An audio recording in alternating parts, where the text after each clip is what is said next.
कोशिश हमारी panel discussion का मुद्दा भी यही है कि क्या वाकई में सूरत बदलनी चाहिए। जी हां, जैसा कि मैंने अपने इस तकरीर की शुरुआत में ही आपसे कहा कि हम युगों युगों से अपने देश रूपी सागर को विचारों से भरते जा रहे हैं, उसे लबालब कर दिया है हमने। लेकिन हम उसके मंथन के लिए विचार तो बहुत रहे, लेकिन विमर्श के लिए वक्त नहीं निकाल पाए। इस तरह की जो पहल होती है वो पहल विमर्श की होती है। जी हां, और यहां आकर हमारा मकसद कतई कोई हंगामा खड़ा करना नहीं है, बल्कि हम दुनिया को ये प्रमाणित करना चाहते हैं कि अगर अपने देश की राजनीति को और प्रगाढ़ करना है और मजबूत करना है, समृद्ध करना है, प्रॉस्पेरस करना है, तो आप जैसे प्रोफेशनल्स को उसका हिस्सेदार बनना ही पड़ेगा। इसलिए सबसे बड़ा मकसद आपको यहां पर आमंत्रित करने का यह है कि एक तो हम इस बात को प्रमाणित कर पाएं कि आप इस देश के लिए, इस समाज के लिए, इस राजनीति के लिए कितने अहम हैं, और आपके आने से ही देश प्रोत्साहित होगा, अगली नस्लों को फर्क पड़ेगा। और हम ये भी तो कहते हैं कि हयात लेके चलो, कायनात लेके चलो, चलो तो सारे जमाने को साथ लेके चलो। मौजूद हाज़रीन, इससे पहले कि हम देश को रोशन करने की दिशा में अपने कदम बढ़ाएं, मैं अपने तमाम मौजूद मेहमानों से गुजारिश करूंगा कि वो लैंप की तरफ बढ़ें और अपने दस्ते मुबारक से, करकमलों से इस चिराग को रोशन करके इस कार्यक्रम का शुभारंभ करें। मैं अमिता जी से और इस कार्यक्रम के जितने भी वरिष्ठ प्रतिनिधि हैं उनसे गुजारिश करूंगा कि हमारे मौजूद मेहमानों को लैंप की ओर लेके जाएं, ताकि उसे प्रज्वलित करके हम लोग उस ईश्वर को साक्षी मानकर इस कार्यक्रम को सफल बना सकें, उपयोगी बना सकें। Sir,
Thank you so much, distinguished panelists.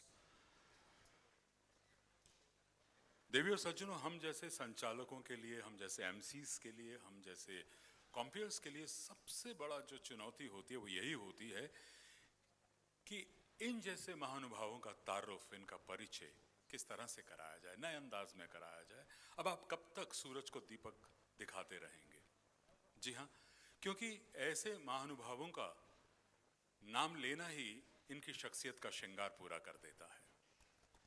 जी हाँ, लेकिन फिर भी हम चाहेंगे, ये खासतौर से हमारे लिए आए हैं, आपके लिए आए हैं, तो इतना तो बनता है कि हम इनका खैर मकदम करें, इनका इस्तकबाल करें, इनके पास अपनी छोटी छोटी यादगारें छोड़ें।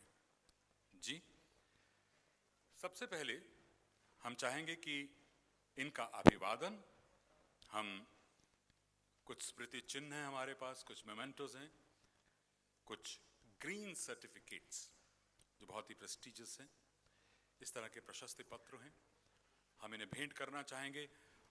और मैं ऑल इंडिया प्रोफेशनल्स कांग्रेस के ही बहुत वरिष्ठ प्रतिनिधि हैं जनाब शौमित्रा चक्रवर्ती और जनाब ओवैस खान साहब से गुजारिश करूंगा कि वो आएं। और सबसे पहले पूरे एहतराम के साथ सबसे पहले नाम ले रहा हूं मेंबर राज्यसभा, एमिनेंट लॉयर का। विषय चाहे इकोनॉमिक्स हो, फॉरेन पॉलिसी हो, होम अफेयर्स हो, हर सब्जेक्ट का पूरी कन्विक्शन के साथ एनालिसिस करने में आपका कोई जवाब नहीं सर। जी हां, जोरदार तालियों के साथ स्वागत कीजिए माननीय श्री पी चिदम्बरम जी का।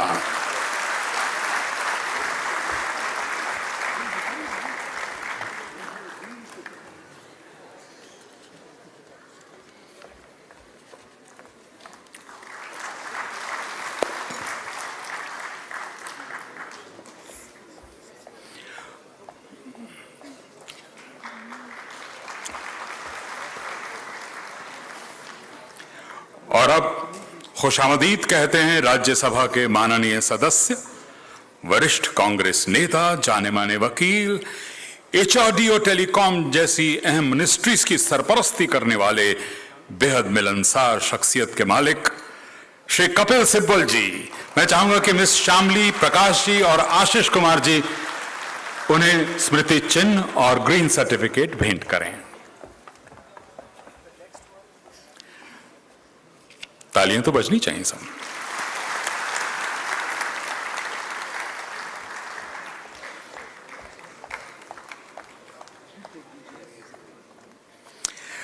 Ladies and gentlemen, let's welcome former Union Minister for External Affairs, Education, मानवीय कार्यों और न्याय जैसे क्षेत्रों में इनका योगदान सदा ही बेमिसाल रहा है। जी हां, मेरी मुराद ऑक्सफोर्ड यूनिवर्सिटी द्वारा डॉक्टरेट की उपाधि से नवाजे गए हम सबके अपने डॉक्टर सलमान खुर्शीद साहब। इनका इस्तकबाल करेंगी मिस अवनी बंसल और जनाब आरवी प्रभात सर।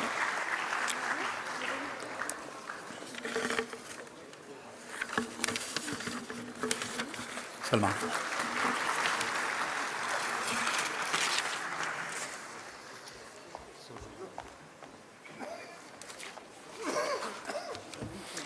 जी,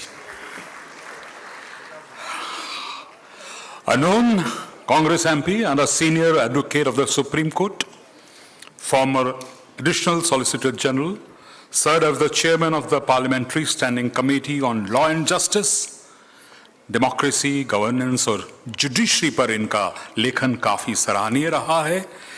यकीनन परिचय से आप पहचान गए होंगे कि मेरा इशारा किन की तरफ है। जी हां, तहे दिल से एहतराम करते हैं डॉक्टर अभिषेक मन्नू सिंघवी जी का। इसके लिए मैं आमंत्रित करूंगा मिस्टर अमिताभ दुबे जी को और मिसेस भारती जी को।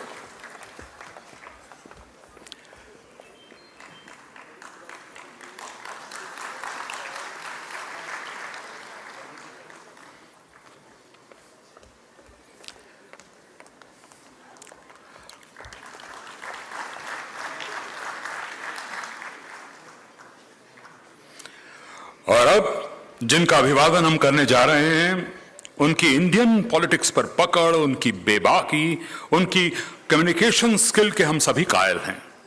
आप लॉयर हैं, सांसद होने के साथ साथ आपने सूचना और प्रसारण मंत्रालय की जिम्मेदारी भी बखूबी निभाई है। जी हां, जुझारूपन और जिम्मेदारी यानी मनीष तिवारी। श्री मनीष तिवारी जी का इस मंच पर हार्दिक स्वागत है। इनके अभिवादन के लिए मैं गुजारिश करूंगा मिस सूफिया जी से, राजीव जैन जी से।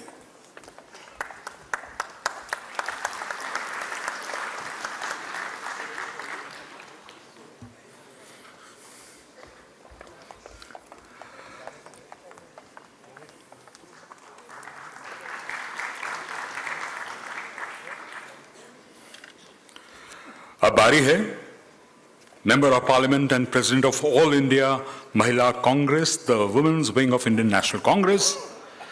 वुमेन एम्पावरमेंट की दिशा में किए गए इनके प्रयास सराहनीय हैं। महिला आरक्षण बिल के लिए किया गया इनका संघर्ष कौन भूल सकता है। पूरे सम्मान और एहतराम के साथ मैं नाम ले रहा हूं सुश्री सुष्मिता देव जी का। हार्दिक स्वागत है सुष्मिता जी। इसके लिए अभिवादन के लिए मैं गुजारिश करूंगा इनके इस्तकबाल के लिए जनाब दानिश अली जी और जनाब मोहित sir.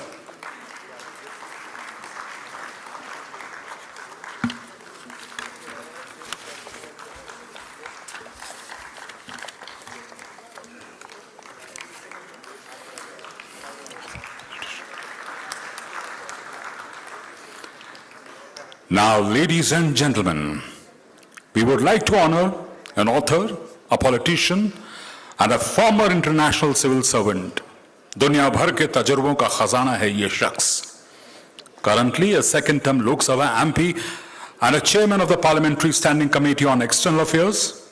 He has previously served as Minister of State for Human Resource Development and Minister of State for External Affairs in the Government of India. United Nations में इनका कार्यकाल सिर्फ संयुक्त राष्ट्र के लिए ही उल्लेखनीय नहीं रहा, बल्कि इन्होंने अपनी काबिलियत से पूरे हिंदुस्तान को गौरवान्वित किया है। तो आइए जोरदार तालियों से स्वागत करते हैं हर दिल अजीज कमाल के वक्ता डॉक्टर शशि थरूर जी का। इसके लिए मैं गुजारिश करूंगा जनाब रोशन संथालिया जी से, योगेश सचदेवा जी से।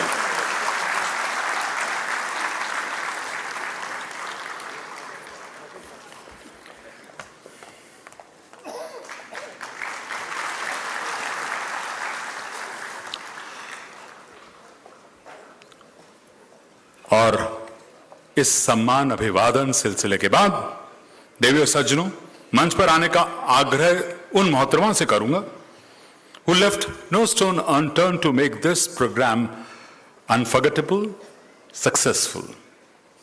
जी हां, आप all India professionals Congress north zone की कोऑर्डिनेटर हैं और AIPC उत्तर प्रदेश की प्रेसिडेंट हैं।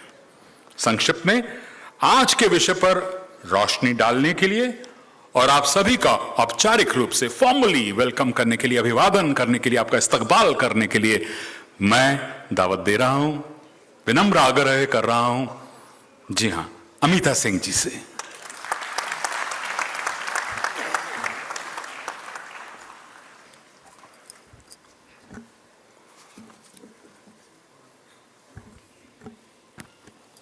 Good evening, ladies and gentlemen.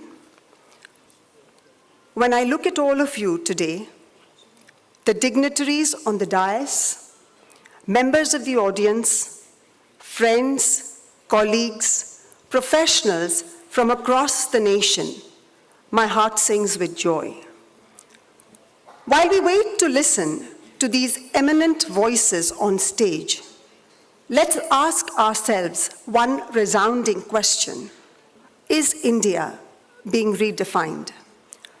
Many of us here grew up in an India where we saw the transition of India's polity from foreign governance to self-governance, from autocracy to a democracy. We grew up in an India where we saw the transition of India's economy from a homebound one to one that is open to the world. We grew up in an India where unity in diversity was the principle we lived by at school, college, and our professional workspaces. To quote Chief Justice M.N. Venkatachalya, India is such a pluralist society, a model of unity in the mosaic of diversities. With the passage of time now, when I look back at how India is shaping up, especially in the last 4.5 years, I have to say, worry gets the better of me. I worry not because of what will become my country in times to come, for I firmly believe that India will triumph no matter what. But the concern remains due to the culmination of the forces that seem determined to destroy the very fabric of this nation. The Constitution, the economy, the institutions, foreign policy, media, defense, education, women, and many more. Where do we see ourselves today? The only way India has survived and will survive is when its people, you and I, ask the right questions at the right time. So let's hear from our esteemed panel today on how India is being redefined. We are in such august presence that I wished to not take up much of your time. But before I hand over, I have to request you all to put your hands together and give a big round of applause to the entire team of the All India Professionals Congress, the Delhi state, who have curated this event and gotten us together, left no stone unturned to make this event a grand success and bring to fruition Dr. Shashi Tharoor's vision of getting professionals to actively come forward in building this idea of India. The time to act is now. We have to plunge in and give it our all. For history teaches us there are times when we cannot afford to wait and watch. The times that our country is facing today requires every bit of young, youthful, positive, constructive energy to come together for a bigger cause of strengthening India and putting our nation first. I agree that as we progress, definitions and understandings change. And this is acceptable as long as the essence and the very fundamentals of our democracy are not tampered with. We would resist any such malified intent to redefine our motherland, and hence we are here together today to examine through this eminent panel as to whether there is a serious attempt to do the same. And if yes, then what can be done to stop it? With this vision, Congress President Shri Rahul Gandhi ji is ready with his entire team to enter the battlefield, which is not just about winning an election, but more so for the cause of protecting our ideology, the Congress's ideology, the nation's ideology. And what exactly is this ideology, you may ask? We stand for justice, liberty, equality, fraternity, and a nation for all. We believe in uniting people, not dividing them. We believe in a nation where no one feels threatened, confused, insecure, fearful. Everyone partakes in decision-making, and above all, in a nation where truth alone triumphs. I call everyone who believes in this vision to come forward and be heard. For together, we will take the nation forward, upward and onward. Now, before I conclude, I would like to quote Nani Palkiwala, who said, "It is not enough that we believe in our national motto, truth will prevail. Truth, no doubt, will ultimately prevail, but we must take active steps to ensure that falsehood does not have too long an inning before the ultimate moment of truth arrives." I would like to thank one and all of you for being here today. And now, without any further ado, I would like to hand over the stage to AIPC's National Election Coordinator, Mr. Salman Anis Soz.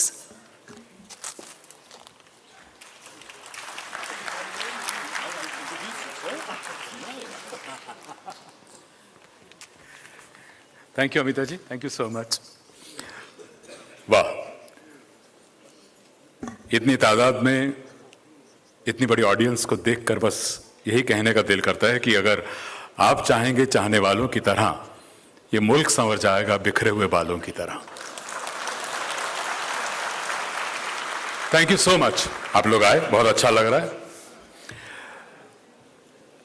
जैसा कि देवी और सज्जनों आप जानते हैं कि कुछ ही देर में एक बहुत ही अहम मौजू पर, एक बहुत ही अहम विषय पर पैनल डिस्कशन शुरू होने जा रही है।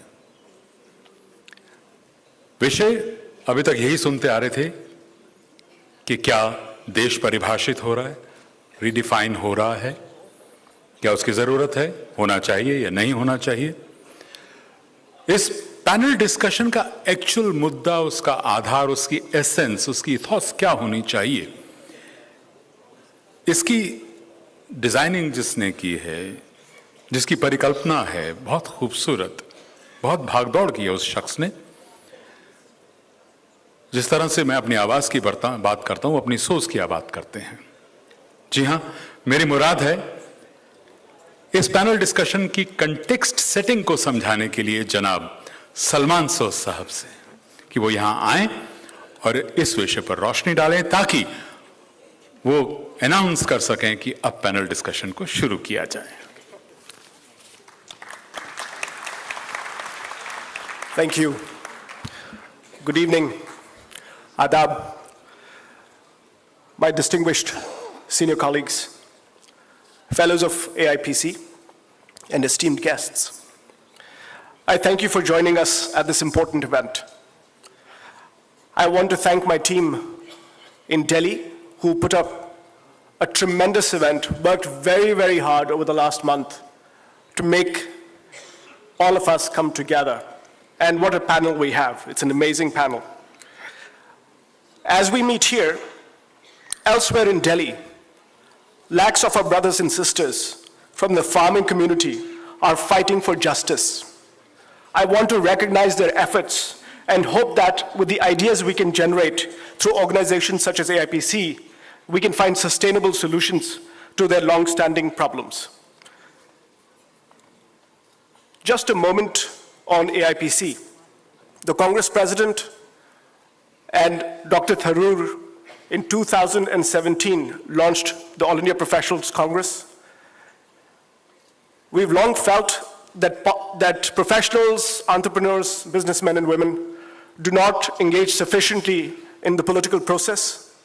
We wanted to bring in fresh ideas because not all ideas come from Delhi.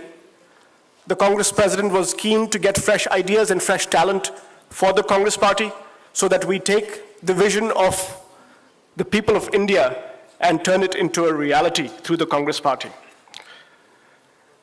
Today's topic is of fundamental importance, and I'll let my eminent colleagues share their views on how they see attempts to redefine India.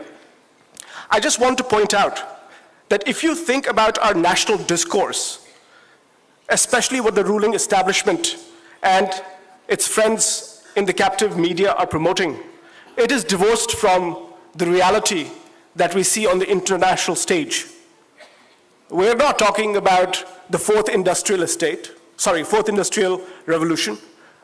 We don't talk about automation enough, robotics. We don't even talk about climate change enough. How many people in India, for example, know that Madhya Pradesh and Chhattisgarh are going to be the worst affected states in the years to come because of climate change? How many people in India talk about Vidarbha and 7 districts in Vidarbha that are going to be the worst affected districts in this country in the coming years? Water stress all around the country. These are issues of fundamental importance, but we need to have these discussions, but we're not having these discussions at all. Finally, I want all of you to know that even though today you see a lot of our senior Congress members out here, AIPC is not only for Congress members. We are an open platform. In fact, we've had guests from a variety of fields, and a lot of them are from, they're not Congressees per se, but they do believe that the country is going in the wrong direction and they want to do something about it. With that, I hand over the proceedings to my friend, Dr. Shashi Tharoor, and I thank you again for joining us here. Thank you.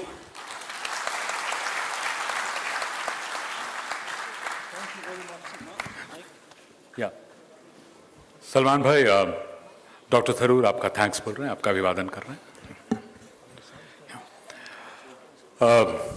मौजूद हाज़रीन, अब मैं ज़्यादा footage नहीं खाऊंगा क्योंकि आप बहुत देर से मुंतज़िर हैं, जिस वजह से आप यहाँ पर पधारे हैं। हमने बहुत सी भूमिका बांध दी। जिस मौजू पर, जिस विषय पर, जिस टॉपिक पर अब बात होने जा रही है वो आपसे मुताल्लिक है, आपसे संबंधित है कि प्रोफेशनल्स की भागीदारी क्या होनी चाहिए राजनीति में, उससे क्या क्या फ़ायदे होंगे। इसी मुद्दे को लेकर हमारी पैनल डिस्कशन है, जिसकी मॉडरेशन, जिसको संचालित करेंगे और कोई नहीं, डॉक्टर शशि थरूर साहब। और बस इनसे यही कहूँगा कि बुलंद इरादों का ऐसा दस्तूर हो जाए कि वक्त भी हाथ मिलाने को मजबूर हो जाए। Doctor Shashi Tharoor. Thank you all very much, and it's really a delight to see so many of you having turned up, and I gather more stuck outside the auditorium for this discussion hosted by the All India Professionals Congress on the theme is India being redefined. I'm proud that we are joined by a galaxy of some of the finest minds in the Indian National Congress. The All India Professionals Congress seeks to provide a platform for professionals to interact with politicians. And what a platform we have today here at Siri Fort. Thank you all so much for having attended. We've had some lengthy preliminaries. I'm going to get straight into the conversation. Our plan is I will start off with roughly a question each to each of the panelists, but once we hear the response from the principal person being addressed, I'm inviting the others to chip in so we can have a freewheeling discussion. And I'm going to start with the person immediately on my left, Mr. P. Chidambaram, who, as we know, has served on more than one occasion as Finance Minister of India. Just to start with the latest news headlines from yesterday, the government seems to have gone ahead and reinvented, redefined, the GDP numbers for when we were in government. And one of the curious things about this is that suddenly we've had numbers being issued, withdrawn, reissued, re-announced, redefined. And I wonder what this does for our credibility as a source of reliable data and statistics globally. How should the public here understand what has happened in terms of the new GDP figures for the previous years that were issued by the government yesterday?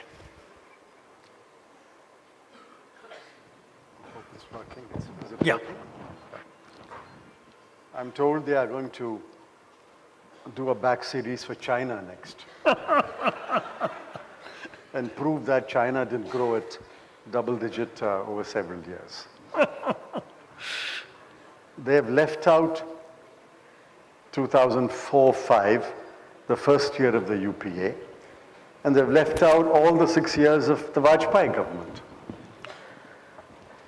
So I think this is a very convenient exercise on the eve of 5 state elections.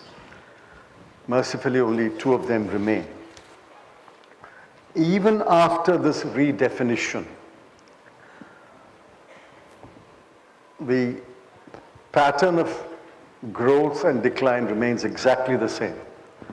It's just that the entire curve has moved down a jot. The pattern is exactly the same. And the pattern is, and I state that with utmost conviction, that the best years of India's growth since independence have been 2004 to 2014. There is no question about that. I wish them to do better. But they cannot erase the fact that the best years of growth were 2004 to 2014. What they're trying to prove is that 4 years of NDA is slightly better than 9 years of UPA. Now, why it's only 9 years and why not 10 years, I don't know. But if you're looking at 4 years of NDA, you should look at 4 years of UPA. Why are you looking at 9 years of UPA? It's quite possible that they're only looking at 4 years of NDA because they don't hope to be there for 9 years, which is good, which I think is welcome. I think nothing has changed. Nothing has changed, but I want to leave you with this thought. If GDP growth in the last 4 years is better than the UPA years, why is investment down by almost 5-6 percentage points? Why are exports not crossing the $315 billion mark registered in March 2014? Why is credit growth sluggish and credit growth to industry barely 1.4%? Why are no jobs being created? Why is there so much farm distress and the maximum number of farmer suicides in the last 4 years? If every other indicator is pointing south, how is your GDP alone pointing north? If somebody can explain this puzzle to me, I'll be very happy. I just want to point out another thing, and I think you may want to comment on it, that if you really compare corporate profits, corporate tax, if you compare individual tax earnings, you compare non-farm income, farm income, compare sales of tractors, sales of cars, sales of two-wheelers, you will find that the data there, if you compare, say, 2011-12 to 16-17 or 17-18, in fact, if what they are saying is true, then the data should be the other way around. Yeah. But the fact of the matter is that the data is abysmally low. Even on the data that they have projected, is abysmally low in 17-18 as compared to 11-12 or any of the years when the UPA was in power. And I remember them saying that we suffered from a policy paralysis. And in that policy paralysis, in 2010, our growth rate under the old calculations was over 10%. That's when there was policy paralysis. And now, when there is policy, Efflorescence. then of course the growth rate is, according to them even, is 7.3%. I think Mr. Abig Burman has a very good article today with all the data. Farm wages are growing at a lower rate. Corporate profits are lower. Every other indicator is lower than what it was. If every indicator is pointing down, how can GDP growth be up? I mean, this is something which somebody has to, this puzzle has to be solved by somebody. Maybe DT or you can solve that. Yeah. Well, they've actually, I think, also not filled the position of chief statistician for 9 months, and this enables them, no doubt, to make up different numbers. It's a great pity because we had a very good worldwide reputation for reliable data, whereas the Chinese, for the longest time, were reputed to have dodgy numbers. But now, with this kind of behavior, we are really discrediting ourselves. And that brings me to demonetization and GST. I mean, demonetization was a bad idea implemented badly. GST was a good idea implemented badly. Now, what are we going to, how are we going to explain to the people of India the damage that has been done by these reckless decisions of the government? PC, perhaps you could tackle it first. Yeah, but I think it's, by and large, there is consensus that demonetization was an utterly foolish decision that set us back by almost 1.5% of GDP and set back growth for 2 years. And before the economy could recover from the shock of demonetization, they implemented GST in a most inefficient manner. The design was wrong, the rates were wrong, the compliances were wrong, the monitoring was wrong, the backbone was wrong. Everything was wrong about it, except the idea of GST. Which was our idea. Yes. Now, the point is, even a brilliant economist like Dr. Arvind Subramanian was unwilling to speak up when he was in office, and that's what makes me sad. He owes nothing to this government. He had a regular job in one of the most prestigious institutes, and he could have joined any university of repute. He wrote the revenue neutral rate report on GST. The government ditched that report. That rate was 13%. 14 to 14.5%. Government ditched that report and had 18 and 28 and 40. He didn't speak while he was in office. On demonetization, I publicly said on the evening of November 8th, he was in faraway Kerala addressing a seminar when he was told to watch the television at 8 o'clock for an important announcement. Now, yesterday, he comes out with his book calling demonetization a monetary shock and all other words. Now, why don't people speak when they are in office? What is the kind of fear that this government has instilled in people that nobody wants to speak up? That is the sad part. If people who are knowledgeable, learned, scholars, academics, thinking people refuse to speak, what will happen is quacks will decide what our economics will be. Just to give some number to the 1.5% GDP growth that we lost, and according to PC, that number is 2.25 lakh crores. Yes. That's the number that he gave. So the presumptive loss of 1,76,000 was a scam, but the actual loss of 2.25 crores is not a scam. Look at the irony of it. More than 100 people lost their lives. The country actual loss 2.25 lakh crores. And they still are adamant about the fact that it was a great success. And I think unless policy makers are humble enough to admit their mistakes, no country can move forward. Well said. Let me actually then move the conversation on to you, Kapil, because one of the issues we've been all concerned about is the extent to which the institutions on which our democracy rests appear to have been undermined in recent years. Part of this redefinition of India has involved a sort of hollowing out of institutions, which used to be the bedrock pillars of our system for a very long time. We began the year with the 4 judges of the Supreme Court making a public appearance, unprecedented. Most recently, we've had the drama surrounding the CBI.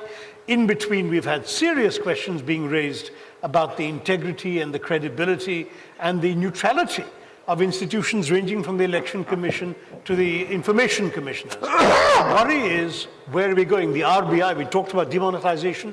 The Reserve Bank of India was completely silent during demonetization. What is happening to our institutions? I tell you, I think the heart of the problem is the following, and that's not happened in the history of this country. The heart of the problem is that the party, and when I mean the party, I mean the BJP and the RSS, has taken over the government. You see, when we were in power and when Congress and other parties were in power, there was always a difference between the government and the party. Because when you are in government, it really doesn't matter who you are serving. It may be a Congress person, it may be a BJP person, it may be a TMC person, it may be anybody. Because you are government and you need to deal with the citizens of this country in an equal manner. However, the real change that has taken place since 2014 is that now government is the party. And therefore you decide that all policies are based on what the party and what the RSS wants. So if you want to appoint governors, they must be RSS people. If you want to appoint vice chancellors, they must be RSS people. The president and the vice president if you want, I don't want to. That is understandable. Yeah, that's understandable. I can understand that. I can understand. Yeah, it's a political appointee. Right, but look at, if you want an agency like the CBI to run, then you must make sure that the person in charge of key cases is a person who sympathizes with the party in power. So your CBI, your ED, your income tax authorities, your NIA are all controlled by the party. So if your educational institutions are controlled, and now history is being controlled by the RSS. So if your history is going to be redefined, your governor's functions are going to be redefined, your vice chancellor's functions are to be redefined, your agency's functions are to be redefined, your speaker's responsibilities are to be redefined. Now speakers in various assemblies actually make sure that illegal governments continue in power. And governors in various states want to make sure that in fact they help the party to install a government. Now, if governors and speakers of the assemblies behave in this fashion, and all institutions are denigrated, then what does it tell us about the nature of the state? It tells you that the state has been diminished in the last 4 years. And I hope in 2019 we have a chance to set things right. Absolutely. In fact, there's probably no better illustration of that diminishing than the annual spectacle of the cabinet trooping to Nagpur to submit their report cards to the RSS and come back suitably admonished and corrected by the, I mean, this is unprecedented in a democracy like ours. The kind of space that the RSS gets on television, in electronic media, has never happened before. It becomes a national event if Mohan Bhagwat speaks. That's true. Right, and that's really worrying. Well, that brings me to Manish, because as former Minister of Information Broadcasting, Manish, one of the institutions Kapil hasn't mentioned is the media, which is after all an institution of our democracy also. And you know well that we have relied on the Fourth Estate. I must say we've been brought down in many ways by the Fourth Estate when the UPA was in power. Because of the untrammeled freedom of the press, a number of charges were hung around the neck of the government, which certainly helped cost the election in 2014. And in a democracy, that's fair game. That's what the media is there for, to hold governments accountable. Today, we have a situation where articles revealing worrying bits of information about people close to the powers that be mysteriously disappear overnight from the websites of leading publications, when editors who come up with hate trackers are fired, when other journalists lose their jobs after reports incur the displeasure of the powers that be, when all it takes is a phone call to a media proprietor to ensure that editors are brought to heel. You don't need censorship or anything as crude as that when you have these techniques at your disposal. How have you seen the media since your time dealing with it on a day-to-day basis as minister? Shashi, before I answer that question, I would just like to supplement to what Mr. Sibal said about the hollowing out of institutions. I think to understand as to why the BJP RSS has deliberately tried to subvert and undermine institutions, you have to really go back to 1947.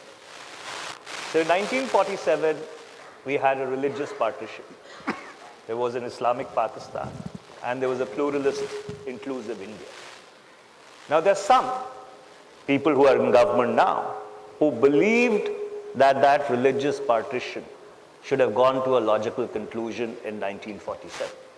If there was an Islamic Pakistan, there should have been a Hindu India. Fortunately for this country, and unfortunately for them, the founding fathers were people of great wisdom and sagacity. And they ensured that the pluralist, inclusive ideal persevered, consolidated itself over 7 decades. And in 2014, when the BJP came into office, on the thinnest electoral base which a majority government has had since 1952, they thought that they've got the license to rewrite the idea of India. And in that attempt to rewrite the idea of India, to turn India, if not into a de jure majoritarian state, but a de facto majoritarian state, you require weak institutions. And therefore, one by one, every institution was systematically attacked, systematically sought to be undermined, and the media, unfortunately, was the first to keel over. Because there was a fundamental problem. And the fundamental problem was articulated far back in 1974 by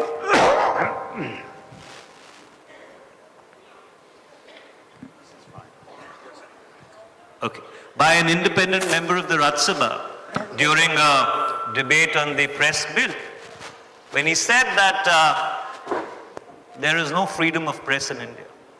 It's the freedom of the owner of the press. It's a delegated freedom which is enjoyed by the manager of the press. And unfortunately, that's a reality which has perpetuated itself, despite the diversity that you have in the media space. So corporate ownership of media makes it very easy for any government, if it decides to be authoritarian, to actually get them to bend. And you pointed to the fact that we were at the receiving end of bad press and maybe unable or unwilling to arm twist or intimidate in the manner which we've seen over the past 4 years. Let me relate an anecdote to you and end. So when I became Minister of Information and Broadcasting, the press was absolutely gaudish. You know, they were going after us for all the wrong reasons which in court could not stand the test of time. And I asked Prime Minister Dr. Manmohan Singh, I said, sir, what should be our approach towards the media? He said it should be an essay in persuasion and not an essay in coercion. So here was a Prime Minister who was at the receiving end of perhaps the worst onslaught that any Prime Minister has faced. But he was unwilling to compromise on the cardinal principle that good democracy requires a free media, irrespective of how they were currently behaving at that point in time. These people have stood that principle on its head. And unfortunately, those who were supposed to stand up for that ideal and protect themselves, they were the first to kind of tumble. And the big worry, Shashi, is that the message which the media has sent to the political class is that if you deal with us in a particular manner, we are ready to do your bidding. That is going to have very, very potential implications for democracy in this country. I agree with you. In fact, I was reminded of Mr. Advani's famous comment in 1977 to the media that you were asked to bend and you chose to crawl. Here, they've not even officially, publicly been asked to bend. And too many have chosen to crawl, and that is indeed very, very worrying. But you know, Abhishek Manu Singhvi, Manish began by referring to the constitutional issue, as it were, that arose when, after all, you had the nationalist movement dividing on two ideas, an idea that said that religion should be the principal determinant of nationhood, which was the idea of Pakistan, and an idea that said no, religion is not the determinant of nationhood, that your nation is for everybody in it, and that was the idea of India. And now we have a ruling dispensation that seems to want to import the idea of Pakistan into India and try and create a Hindu Rashtra in their own phrase. As a constitutionalist of some eminence yourself, how do you see this danger? Is it a danger? Can this be done through subterfuge? I mean, I've always believed that merely striking the word secular off the Constitution doesn't render our Constitution unsecular. It's a secular Constitution with freedom of worship, freedom of religion, all sorts of other freedoms built into it. But can they bring in a Hindu Rashtra? Are you worried about this? That seems to be part of the redefinition attempt we're seeing. Well, fortunately, Shashi, India's constitution, Indian democracy, Little closer. fortunately, is so deep, so wide, and the roots are so entrenched that it's not going to be easy to rewrite or redefine India. But you can rest assured it's not for want of trying. And the trying, as Manish rightly traced it back, started even before 1947. And, you know, just imagine the wisdom, the restraint, the far-sightedness of our founders in those 3 years, 46 to 49, when they were beset with this terrible turmoil, partition, religious bigotry, fights, killings. And yet these people sat for 3 years and drafted this remarkably inclusive document. The very fact that you could think inclusively in those times, when you had trainloads of killings coming this way and that way, when you had this terrible communal virus, I think that shows real wisdom. And when that ended on 26th of November, 1949, which we celebrate as Law Day and now as Constitution Day, just a few days ago, if you pick up the organizer of 30th November, 4 days later, you realize the mindset, heavily critical of 3 years of constitution making. I have a quote here with me. It says, people who have who have shown their constitutional punditry don't understand the essence of India, don't understand the idea of India. This is the organizer of 30th November 1949. Now these are the same people who wanted a different constitution then. People who were not part of that struggle, but they wanted the document to be different, its ethos to be different. Today, of course, they have suddenly become great admirers of the principal draftsman of that constitution. But they were heavily critical of B.R. Ambedkar. And that is why, take the preamble, Shashi, It has many words. It has secular, it has fraternity, it has socialism. These are bugbears, in a sense, not only in words, for the people who control from Nagpur. Anand Kumar Hegde in December 17 officially said, he's a minister, he's a leading light of the BJP, we are here to change the constitution, and change the constitution we shall. Yogi Adityanath, I've yet to understand how a yogi can become a chief minister or be in politics. Mr. Bish said in quotes a year ago or 8 months ago, I have the date, the biggest lie since independence is secularism. Now, you see, these mindsets escape. It's like a cat escaping out of the bag. But this is the real thinking. Remember, Vajpayee ji, with his much more inclusive approach, because of pressure from the BJP, did attempt in a much milder way. He set up the Constitution Review Committee. But the opposition at that time, it was a much milder world and a less divisive world, was so much that that commission was wound up. And it had some good balanced people on it. Today, the attempt is to first de facto change it and then de jure tinker with it. And there are innumerable examples. The whole idea of fraternity, which is reassurance, non-divisiveness, security, the whole idea of secularism. Professor Bhargava has a very nice definition. He said, why do you say of the people, by the people, for the people? Lincoln used these 3 words. He says, I can understand for the people and by the people. Of the people is to impart a sense of co-ownership of democracy. That is the antithesis of what the RSS thinks. I am not yet going to passages from Mr. Golwalkar, who is highly critical of this approach. He's suddenly been put a little bit on the back burner. You read Veer Savarkar, you will realize. So the point is that the approach is totally different. And the second point, and therefore you can rest assured that unless you are vigilant, this can happen any time. As I said, fortunately there are lots of safeguards. Fortunately, there are lots of parties, apart from the Congress as well, and it's not going to be easy. But the intention is clearly there. There is not an iota of doubt about the intention. And about the media, before I end, just one thing, Shashi.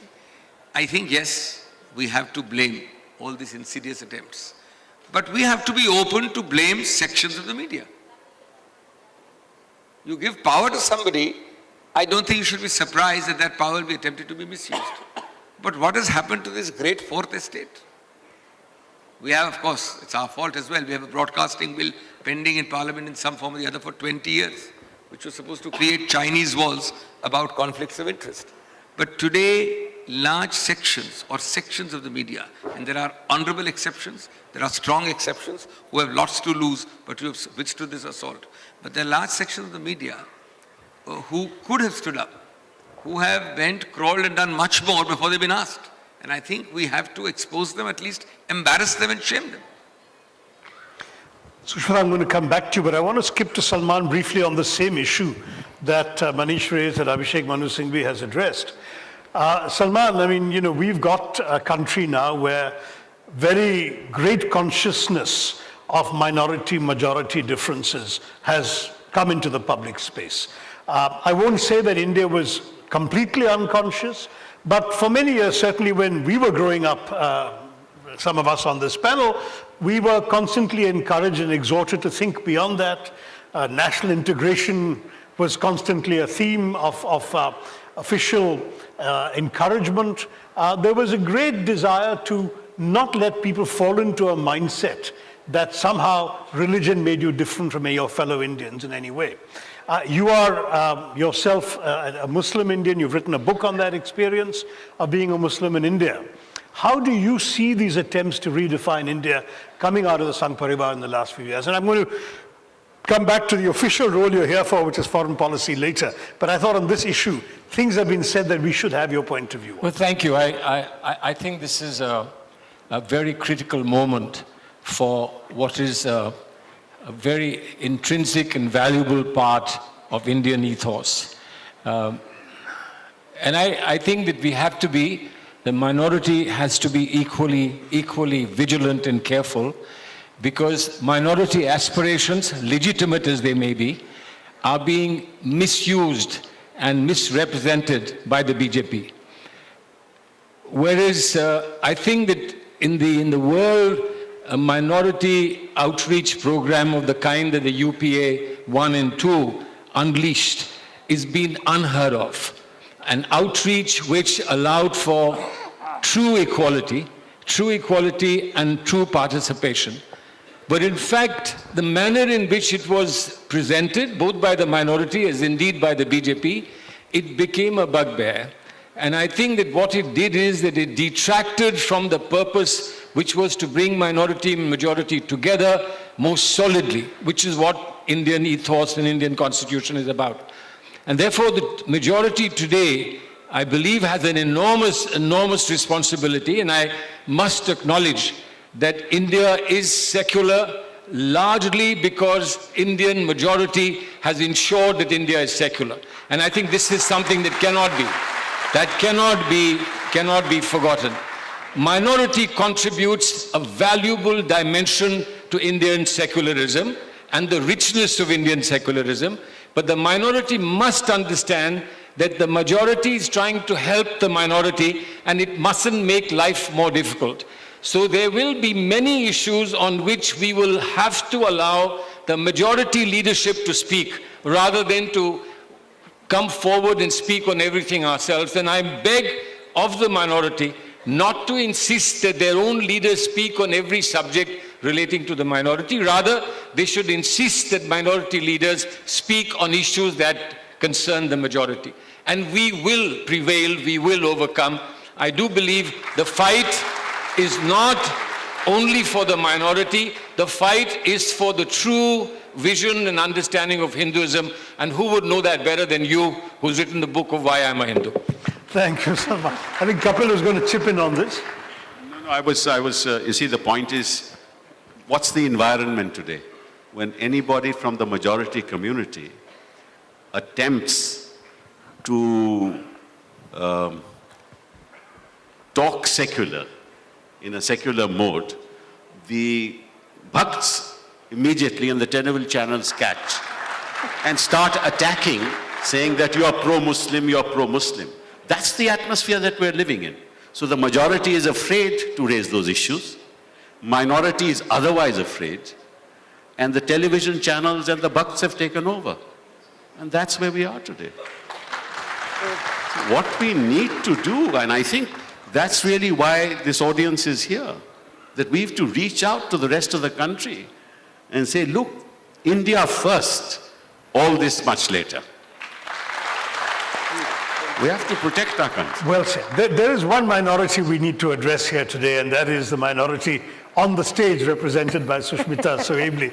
Sushmita, women have had a very sort of, if I can use a word I've become rather fond of lately, paradoxical situation in India, because we've had, on the one hand, some of the most awful oppression and discrimination endured by women in this country over the years.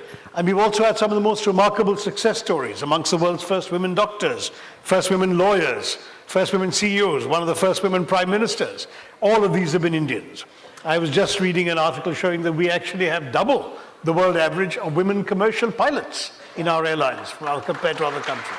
So you are working in the part of the Congress that deals with women's issues. Are you seeing in these recent years an attempt to redefine women's roles down? Are you seeing encouraging signs of progress? What are the issues you feel you need to fight for the hardest for this minority of women? Well, Dr. Tharoor, I'd like to say that I might be a minority on stage, but 50% of the population is women. So, apart from that... in Kerala, you're a majority, I might add, but nowhere else. I think there's nothing wrong in a country redefining itself. In fact, it must. But the problem with this government is that the optics are very good. You have a defense minister who's a woman. You have a foreign minister who's a woman. You, for a while, had the HRD minister who was a woman. So if you look at the superficial side of this party, it's excellent. But if you were to dig just a little deep, you would see how hollow and skewed the vision of the BJP is when it comes to empowering women. And the only way you can decipher that or really understand this is if you study the mindset of the RSS. Without understanding the RSS, you cannot understand what Narendra Modi ji means when he says, Beti Bachao, Beti Padhao. I mean, to my mind, that's his pet slogan for women. But the fact that you refer to a woman as a Beti and not as a Nari or a Mahila is because you're defining her vis-a-vis her relationship to her father. Patriarch. So, I mean, he thinks he's wearing it as a badge of honor. I think it's a shame that that's how he defines women. I mean, I was at an airport. I'm trying to not give a lecture on ideology, but give you very simple examples because we have professionals here. They probably have more knowledge than me on many subjects. It's the Prime Minister runs an ad saying, Ujjwala gas, 2 crore mahilaon ko samman diya. So I've given 2 crore women respect by giving them gas cylinders. But gas is a clean energy issue. But he's connected it to women because it's got to do with the kitchen. So that's Narendra Modi's view. And I think someone gave him that feedback because we told him on social media, now he's changed that ad, and it gets worse. It says, more time for women to look after their children and family. So it gets worse. Why shouldn't the father look after the children and why shouldn't the father be doing the household chores? So I think you just have to look a little deep to see the rot, I think, that is there in this party and their mindset. And I believe Congress President consistently tells me, and I want to say it loudly and clearly here, that the next government is going to be made by young people and women, be rest assured. So I think women votes are very important, and I hope, Dr. Tharoor, you have more sessions like this where we can actually reach out to apolitical people to expose, I think, expose the real intent of the RSS and BJP, which to my mind is clearly anti-woman. Well, I'm glad you said that. One of the things that we've all been concerned about, any of us who reads a newspaper in India, turns on the TV, sees a mounting series of incidents involving horrific violence against women. And what has been dismaying has been that instead of condemning this and acting firmly against it, so many in association with the ruling party have come out in defense of the perpetrators of violence. Whether it was the marches in Jammu after the Kathua tragedy, whether it was the BJP MLA in UP who was charged. There have been so many cases in which the ruling party's instinctive reflex appears to be to actually defend the person who has attacked the woman rather than rise to defend women themselves. What's the way out of this? I personally believe I have to issue a lot of statements as I head the Mahila Congress every time there's a rape or that's a rape that's been reported. But I believe to look at violence against women in terms of just data, like go crazy every time the NCRB data comes out, is the wrong approach. I think every rape, whether it's 100 or 1,000, is something we all have to prevent as a society. And what hurts me as a woman is when you see, I don't think any prime minister or my party's president can actually dictate what you and I do in our private time. And if there's an aberration on the personal front and you take a decision, not the prime minister, not the Congress president can control that. But what hurts me is when an MLA in Unnao, Uttar Pradesh, rapes a girl, there is no FIR for 9 months. And because he's a big leader from a certain caste and community, till today the Bharatiya Janata Party has not suspended him or even show-caused him. That hurts me. But I don't say the Prime Minister of India should prevent every rape that happens in this country, but it speaks volumes. You gave the example of Kathua. I mean, it's absurd. I still don't know how to react to it, that there should be a march in favor of a rapist. And that is deeply connected to, I think, communal politics. Yes. So if someone gets raped and someone is raping, His or her religion, to my mind, doesn't matter. This is a crime. But it's happening. Everything is connected to religion. And if it continues in this way, if we continue, if this government continues in this way, I think women have lots to lose, and I think there's going to be a lot of trouble coming our way if this government continues for another 5 years, which I believe it won't. Salman, coming back to the final theme of this first round, one of the areas in which India seemed to be above political contention was foreign policy. There's been a perception for the longest time that there's no such thing as a Congress foreign policy or a BJP foreign policy. There's only Indian foreign policy. I remember the astonishing moment when you were Minister of State for External Affairs in the Narasimha Rao government, and you were sent to Geneva as number 2 of the Indian delegation led by the then leader of the opposition, Mr. Atal Bihari Vajpayee. So that was the level of bipartisan consensus with which India presented its face to the world. In the last 4.5 years, we've not only seen that consensus fraying, but in some areas a redefinition of what India is all about on the world stage. Have you been looking at this carefully as our most recent foreign minister, and how do you see what is happening to India in foreign policy under the BJP's government? Well, Shashi, I think the distressing, disturbing part is that there is no exchange between leaders of the BJP associated with foreign affairs and those of us, and there are many of us who've been concerned with foreign affairs in the past, and indeed ministers who've been concerned with Kashmir and so on, and implication of Kashmir on foreign affairs. There's no consultation at all. At the beginning, after laying down office, I had offered that whenever we are required, we would come back and talk. And I think in many decisions, far-reaching decisions that the Prime Minister has taken, including unannounced visits to Pakistan and embracing the Pakistan Prime Minister and so on, I don't think that he's ever consulted the opposition parties, and certainly not the Congress party. Our Prime Minister during the UPA 1 and 2 took pains to ensure that all party meetings happened before any major event happened. When I was sent as number 2 to Mr. Vajpayee, I was clearly told to follow his example. And I must say that it was a wonderful pair of us that we were able to speak the same sentiment and the same language. But looking at what we've done abroad, I think that it was inevitable that if we behaved the way we behave in the country on the domestic front, it was to be reflected abroad. We are creating divisions abroad as well. The manner in which the Prime Minister speaks to Indian diaspora in various countries is clearly a political speech made to a political party and supporters of political parties.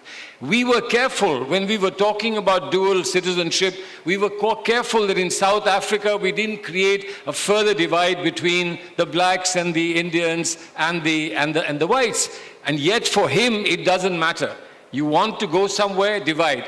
And I believe that he's doing us a great disservice by creating a message in those countries that those people that he addresses are different from the rest of those countries. And the hostility that you will see grow in those countries, and we've seen it happen in the United States of America. Finally, we were supposed to be independent, and that was the consensus. And that consensus has broken down. We are now willing to take sides. We are not willing to stand up for morality. I know that enlightened self-interest is the ultimate test as far as foreign policy is concerned, but I think that we've given up the idea of taking a moral position. India had a remarkable moral position in the world, and I do believe that this Prime Minister has squandered that. He has squandered it. You mentioned that didn't consult the Congress party. Here's a Prime Minister who doesn't consult his own cabinet. Do you expect him to consult our party? Abhishek Manu Singh, you want to say something else? Just to add, I was going to say somewhat similar thing. I was amused when Salman talked about consultation, because for the first 3 to 4 years, I don't think he consulted the Foreign Minister of India, Mrs. Sushma Swaraj. So there's no question of consulting the Congress party. She has been a little more active in the last couple of years, but I think you have to go back. Here you have a Prime Minister, and I'm saying it seriously, who came into office with some kind of a chip on his shoulder. about being ostracized or hated by the international community. Now that was his perception, largely subjective. Therefore, from that flew a lot of other consequences. One was to have all the optics, all the glory hogged by himself. I think that's the position with which he came into office. So everything must be, have you noticed, nobody, no ministerial colleague, virtually nobody else is allowed to travel with him in any major outing, because he must be the center of attraction. Secondly, he must be a presidential one-to-one, making personal friendships. And I think this is an overall package which we have to realize. And that's the way he's thinking. Today, actually, major foreign policy decisions, if you might call them policy, most of them are knee-jerk, according to me, and I may be wrong, I hope I'm at least partly wrong, are made in about 2 days to 3 days by people comprising the Prime Minister, the NSA, and possibly somebody from the PMO. That's it. That's the base of your so-called Nehruvian foreign policy of 70 years, a huge foreign ministry. The decision is made and then communicated. I think Manish and Kapil both asked. Yeah, I just wanted to mention about the fact, I mean, in the context of foreign policy, here's a Prime Minister who goes to France on April the 13th.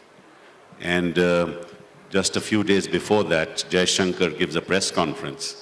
And he's asked the question about the Rafale deal. And he said, look, the Prime Minister is not, and President Hollande are not going to discuss the Rafale deal. So the Foreign Ministry doesn't even know that the Prime Minister is going to buy 36 Rafales off the shelf. That's the nature of foreign policy in India. And poor Treppier does not know, 13 days, 2 weeks before April 13, that anything like this is going to happen. That's right. And so, and foreign policy is not about taking a picture and hugging a president and hugging a prime minister. That's not foreign policy. That's trying to tell the people of India how close I am to President Trump. That's not what gets you ahead, what's got this country ahead. And foreign policy is based on back-channel diplomacy. And here it's upfront diplomacy. Manish, we're going to chip in on this, but could you also address the Rafale issue? But do chip in first. Shashi, I just wanted to, while agreeing with whatever has been said, also like to point out that there is an intrinsic opportunism when it comes to the BJP's approach to foreign policy. For example, if you were to rewind back to 2003, it's an NDA BJP government which put the next steps of strategic partnership with the US in place. But the moment they lost office, and Dr. Manmohan Singh's government, in which Mr. Chidambaram, Mr. Kapil Sibal, and everybody else was there, decided to take that forward in terms of the Indo-US nuclear engagement. The BJP actually brought a no-confidence motion against the UPA government. So therefore, it's a pattern which actually even predates this government, but has got completely exacerbated after Prime Minister Modi has taken over, because now it's not foreign policy. It's about using foreign props for the promotion of one person. That's what foreign policy has really come down to. And on Rafale, what Sibal Sahab was saying is absolutely correct, because if you look at it, you know, when they say that, oh, there was a great need, and that's why we had to buy 36 aircraft off the shelf. But the fact is, at the price which they bought 36 aircraft, you could have bought 108 aircraft. You've paid 3 times the price for each aircraft. Now, if that does not tantamount to undermining India's national security, I do not know what else does. So you have the option of going ahead with a perfectly kosher, well-negotiated, thought-out process, which would have got you 108 aircraft. Actually, 128, because we're going to assemble them in Bangalore. What I'm saying is that it would have got you 108 aircraft and technology at the same price that you've got 36 aircraft.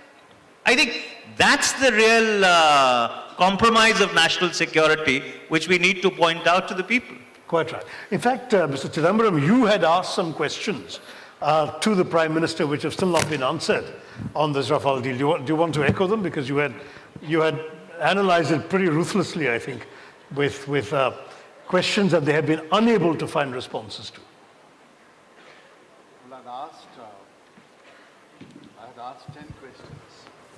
And I said there are many more. But then, for the sake of this audience, 3 fundamental questions have never been answered so far.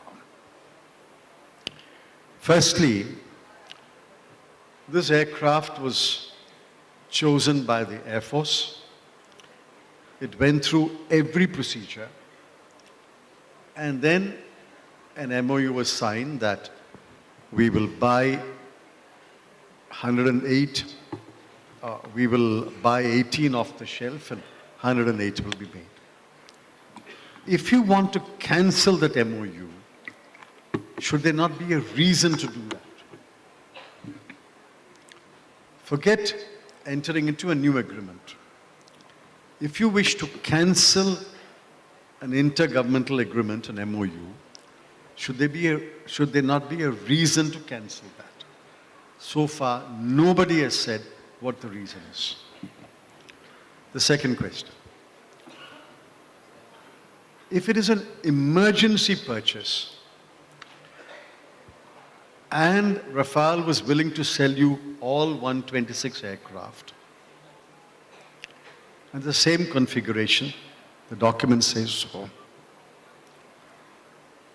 why did you not contract for 126 aircraft? How did you arrive at this number 36? Why is it not 24? Why is it not 48? Why is it not 64?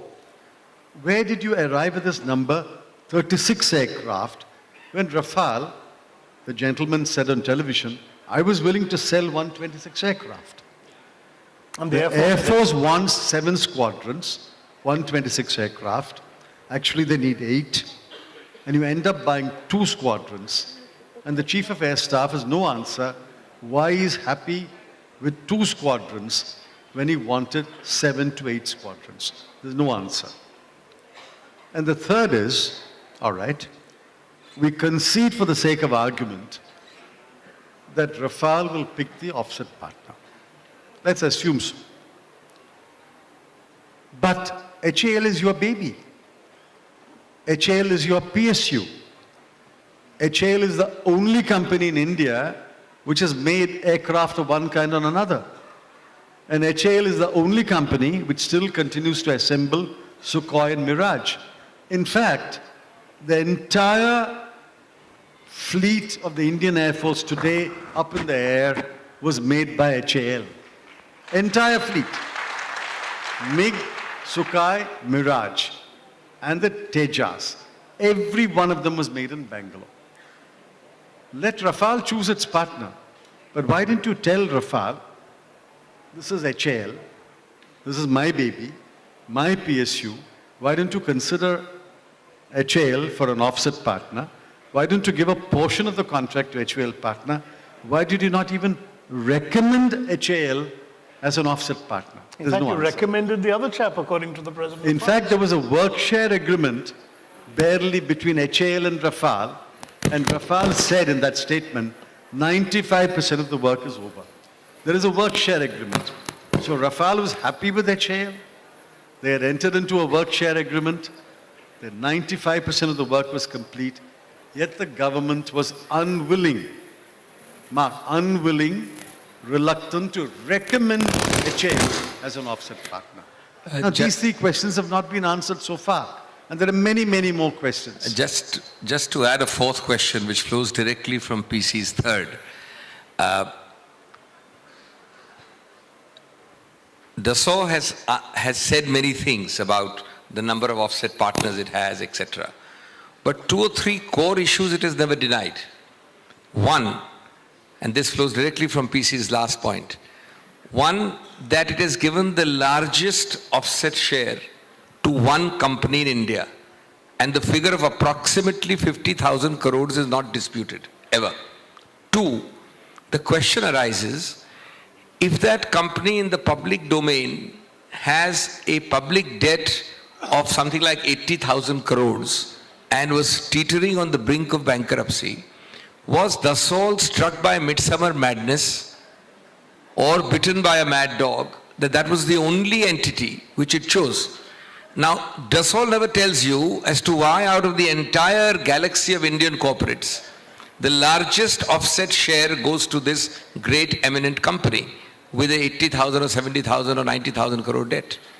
Of course, it is another great coincidence that that company, the new company, the vehicle is incorporated 10 days before Prime Minister Modi goes, and the head of that company accompanies the Prime Minister.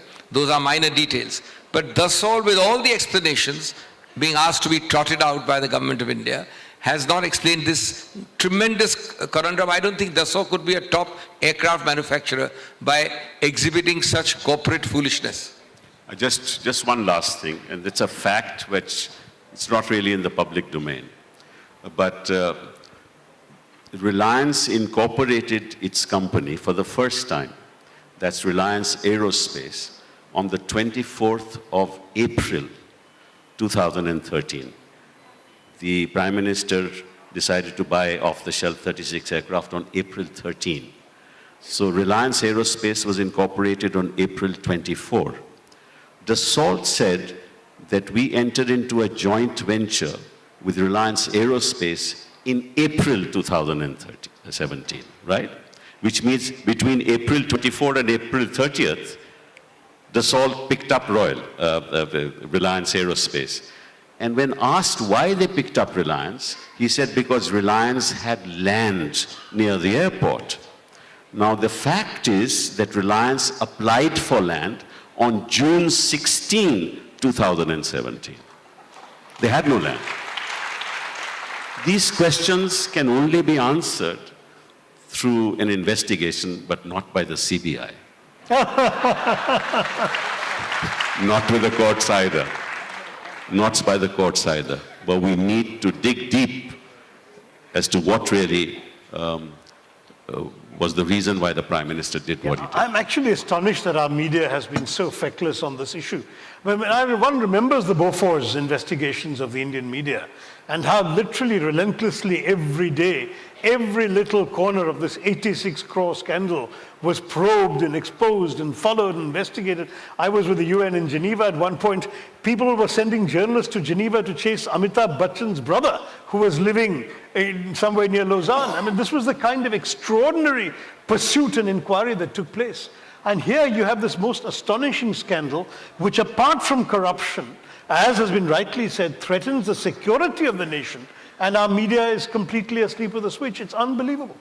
I don't know, Sidambram, whether you want to add to that. You see, I think each one should ask himself a question.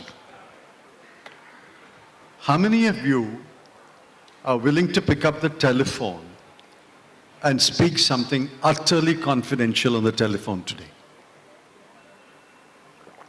Dozens of people have told me, sorry, I can't speak to you on the telephone. What has this country come to?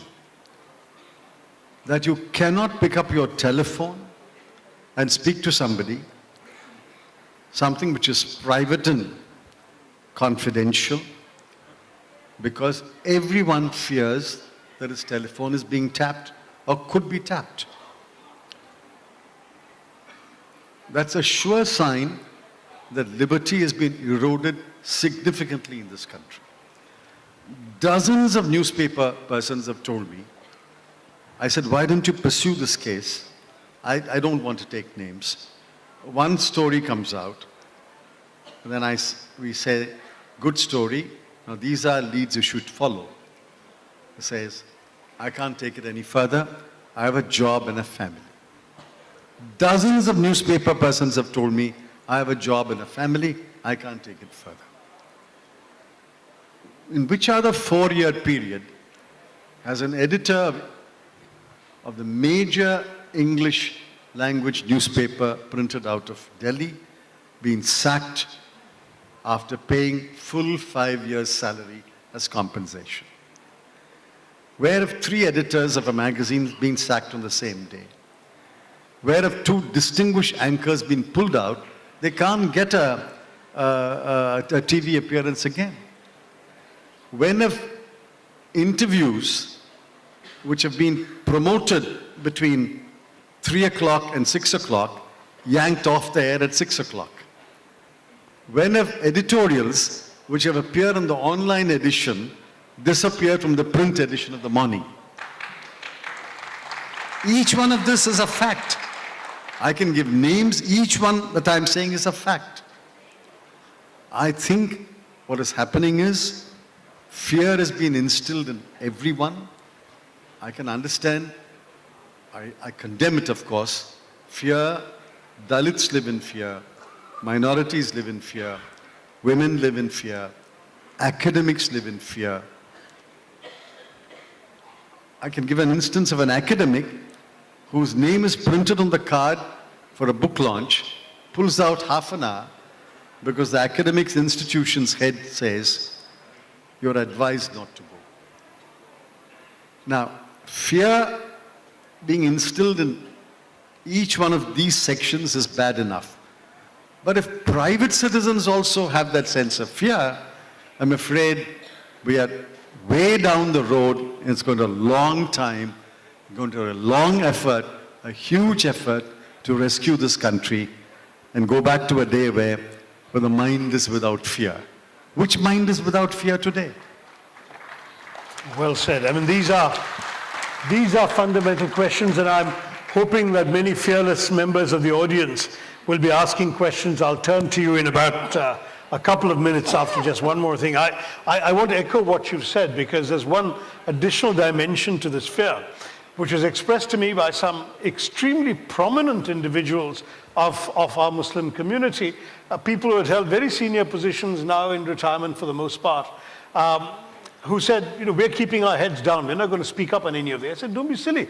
Who's going to touch you? You're an eminent person. Why wouldn't you? This is 3 separate conversations with 3 separate people.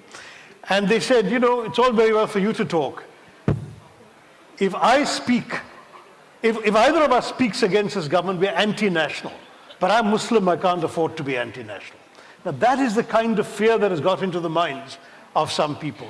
This conflation, as has been said earlier, of the Prime Minister with the party with the government with the nation. So that if you criticize any one of them, you're anti-national. This is a complete changing of discourse, and I wonder if the panel would have thoughts on this, starting off with PC's point about fear and going on to the whole redefinition of what is national and anti-national. And then we could turn to the audience for their questions. But Kapil, please, any of you, and start with you, Kapil.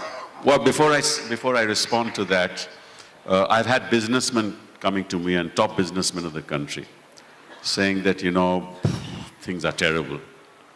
We don't know how to do our business. Most of our investments are now going to be outside the country. We don't want to invest anymore. The number of NRIs has gone up? Number of NRIs have gone up. People actually moved out of the country. Young people are moving out of the country. About $27,000 millionaires. Exactly, they're moving out of the country. So why is that happening? Because they fear that tomorrow anything can happen to them. The taxman can come.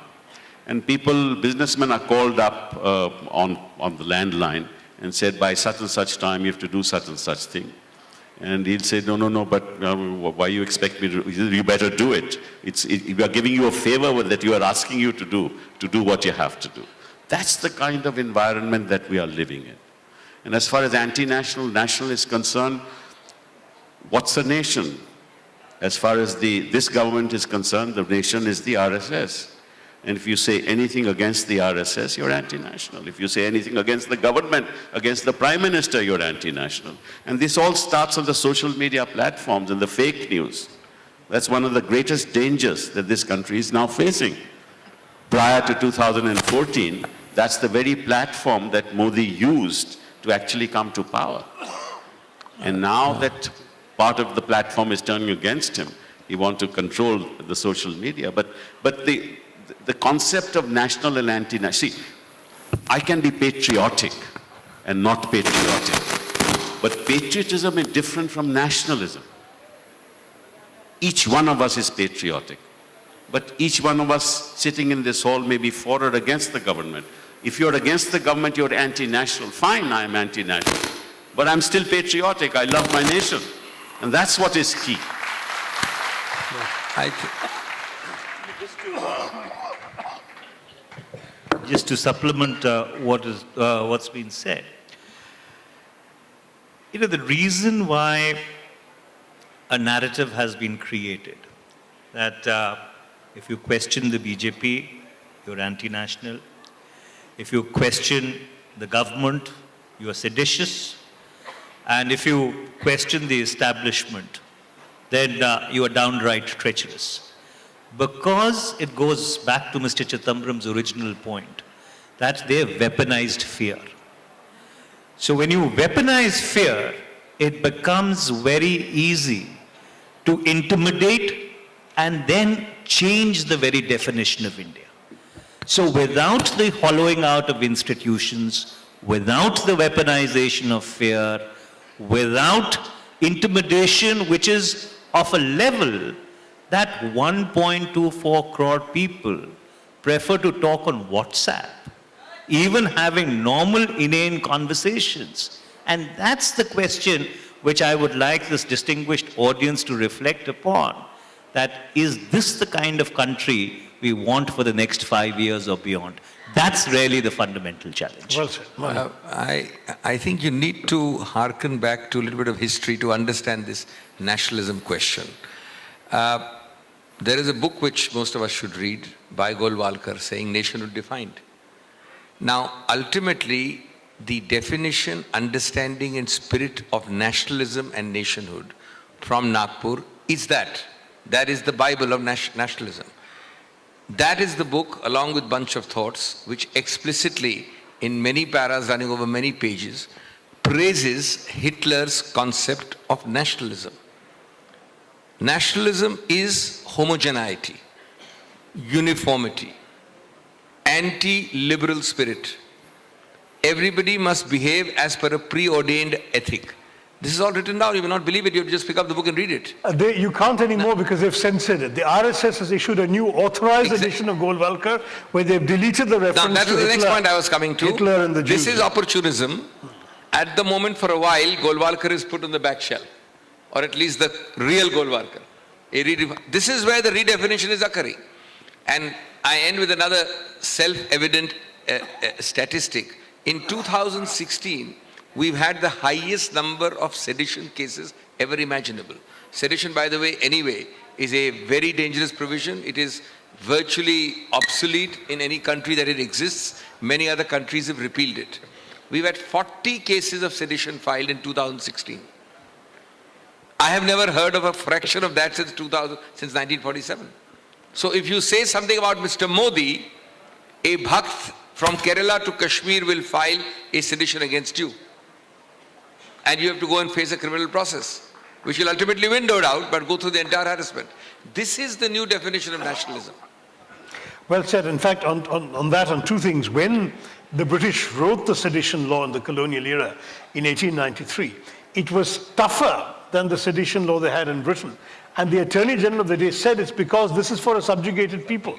We have to keep these people controlled. Mahatma Gandhi and Jawaharlal Nehru had both spoken against that law, of which they were both victims, they were both charged, but sadly we never got rid of it. I have a private member's bill pending that will read down the sedition law to reflect the Supreme Court judgment that says that sedition should only apply Overt in act. cases when there is overt incitement to violence, but not dissent against the government or criticism of the government. But unfortunately, these 40 cases almost entirely would not have involved any charge of violence. No question about it. No question about it. And as you know, British Parliament has repealed the sedition law. Theirs is gone. Is Ours gone. is still here. So I hope that when we come to power in 2019, We shall. we will make sure that this law will go. I think you have some very potential senior people who will take care of this law sitting right here. Sushmita and Salman, you two might want to weigh in on the issue of fear, whether it's fear of women, whether it's fear of others that the people are experiencing in the climate in the country today. I think I'll keep myself really brief because I'd like to hear what's on the audience's mind. I mean, if anybody says that in the last 70 years, no work has happened in India, we've had no achievements, I think the person who says that is the biggest anti-national as far as I'm concerned. Well said, well said. Salman? Sorry, the sound system has let us down a bit, but I'm hoping there'll be mics going around for all of you to ask questions. Shashi, I think fear is bad enough, but I think there's very clear evidence that there is an effort and there is a determination by the establishment, that is, to instill fear. The kind of things you do where videos are made of people being lynched, this is to give out the message that you must fear. And I think what is worse than fear is a terrible, terrible thing. But what is worse than fear, that there are sections of our society, and certainly minorities included, who are switching off. They're going beyond fear. They're retreating into their private worlds because they think that they're no longer part of the public space. And I think that's the worst thing that can happen to a society, where people disengage, switch off, and then just go off into their own private world. We are one family. India is one family, and we can't allow any member of the family to feel that they are not wanted. I mean, that's the message that we need to give. Well, very well said. I must say that the message that is being sent by this recent epidemic of renamings, when suddenly Allahabad becomes Prayagraj and Ahmedabad is to become Karnavati and so on, sends such a signal that you are not members of the family on the same terms as some of us, because we are sending you a signal that names associated with you are not welcome and only names associated with us. It's a terrible us and them syndrome that is being conveyed. Whatever may be the intrinsic merit of the historicity of such claims, which are certainly debatable, the message they send is so worrying and so negative. Let me take this to the audience. We really were hoping to wrap up at 8, and we are still going to keep to that, or just a little after, since we started a bit late. But I really can't. Is there somebody going around with a handheld mic? Okay, there's a hand right there in that case. Yes. Now, a couple of ground rules. Please tell us who you are, what you do, what your profession is. Are you a chartered accountant? Are you a journalist? Are you an RSS pracharak? Whatever it may be, just let us know. And secondly, though we really want a dialogue, in the interest of time, please keep your comment or question genuinely brief. No speeches, please. Thank you. Yeah. Can't hear. The sound system here is letting us down. I'm really sorry. Yeah. Yeah, thank you, Dr. Tharoor. My name is Priya Ranjan Das, and I'm a journalist. My question to this brilliant panel... Would you like to identify any particular person to answer? Or not really, to the entire panel. My question is, what has happened to the Congress party? The party which not only, led the freedom struggle, but also has built this nation by, if not for anything, by being in the government for so long. A party which has brilliant minds and people with experience, sagacity. Why is it, as they say in Hindi, saam sung gaya hai? What is wrong with Congress party? Why is it that today the challenges or the fear, all that you all spoke about, today Congress party doesn't seem in a position to challenge that. And it is not that the Congress party has tasted defeat for the first time. Now my question is, why is it that Congress party is unable to generate ideas to meet the central challenges of India today? Okay, thank you for that question. I do believe the ideas are being generated, they're not being heard, but that's another matter. PC, do you want to tackle the question? What has happened to the Congress party? Why are we, in their view, not rising to the occasion? Yeah, as a citizen, if you feel that the Congress party has not risen to the challenge, I must admit our failure to that extent. But that's not because want of trying. In the last 4 years, the only party that has consistently, underlined consistently, without any ambivalence, without any ambiguity, spoken against this government is the Congress party.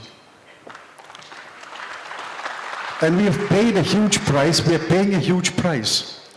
Which other party has been subject to such onslaughts from this government as the Congress party is? But that has not stopped us from speaking or writing. That has not stopped any one of us from speaking or writing. Therefore, we are doing our best, but if as a citizen you feel that we are not doing as well as we should, I admit that. I think the real problem was, and I say this on behalf of all my fellow ministers in the previous government, we should not have remained ministers for 10 years.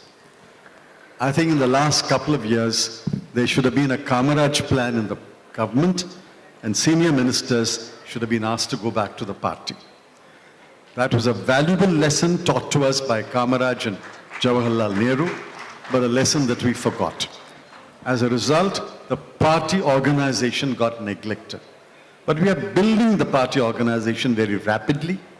I think we built it substantially in Rajasthan, in Telangana, in Chhattisgarh.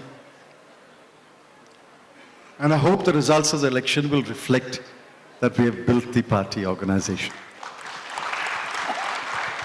Let me just go back to the year 2004. I remember 5 years of Vajpayee's government and the famous India Shining campaign. And really, those are the very questions that were asked at that point in time of us.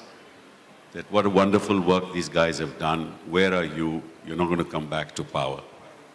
And after 5 years, we came back to power and we were there for 10 years.